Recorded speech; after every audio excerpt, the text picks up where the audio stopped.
Now, in the previous video, we talked about ASP and its history, and we stopped at ASP Net. So now let's answer the question, what exactly is ASP.NET? First of all, again, this is simply a technology for creating dynamic, interactive websites.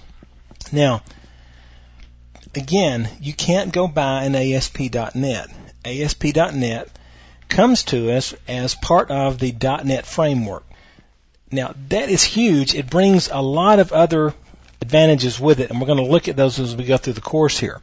But since it's part of the .NET framework, it means that we can access any of the classes, any of the functionality that's part of the .NET framework as well. And that's huge. Now, it's built on the .NET CLR, the Common Language Runtime, which means this is managed code as far as .NET's concerned. Again, we get a lot more of the efficiencies and so forth. The biggest thing that it gives us, in my opinion, and there's a lot, you'll hear me say the biggest thing a lot of times here because there's just so much cool stuff in ASP.NET, but for this video, the biggest thing is that the code, the ASP code, and the page itself is now compiled.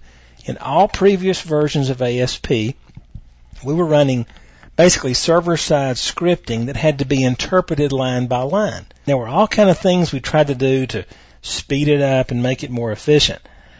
But if you know very much about coding, once you compile code, then it's much faster and much more efficient to execute. And so we can actually play with how this compilation takes place, whether it's just-in-time compilation, which we'll talk about later, or whether the whole page and all the code's compiled the first time it's run and so forth.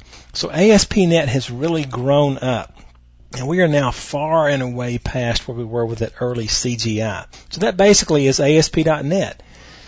It's a continuation of what ASP was all along. The tools to give us dynamic, interactive websites and applications. We can now connect a lot of different folders and files together and treat them like an application and maintain state across those application pages, global variables across them, and all sorts of things. And we'll look at those as we go through here. That's ASP.NET. The next couple of videos, we're going to talk about the new features in ASP.NET and some of the cool things that we can do.